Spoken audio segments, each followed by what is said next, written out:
讲到这个改装车的噪音是真噪耳，为了要处理也无简单。为了要解决这个问题，新竹市伫112年底推出全国头一台车用智慧监测科技系统。这套系统呢是整合着6种的智慧功能，会当连续48点钟拢伫咧监控。去年总共稽查1537件违规，这罚金加起来超过450万。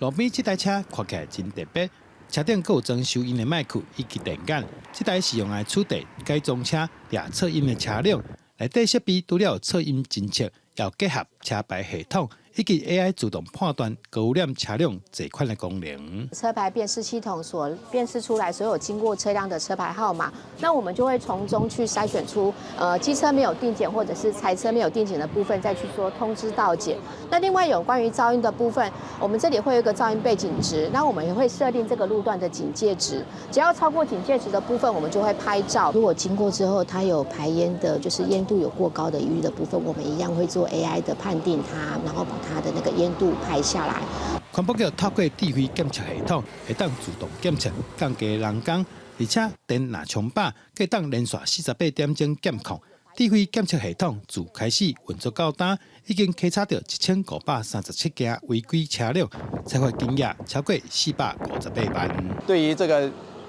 民众常在反映，就是说有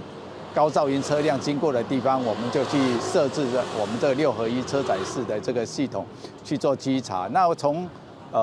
112年12月到现在到去年啊，我们总共稽查了1537件啊，那裁罚的超过458万元以上哦。目前新竹市拢总有3台车用智慧检测系统，环保局也提醒民众，唔通不动改装车辆，产生噪音，你感觉怕，别人感觉差，呼吁大家做伙来提升环境品质，创造安宁的生活环境。记者杜君和新竹报道。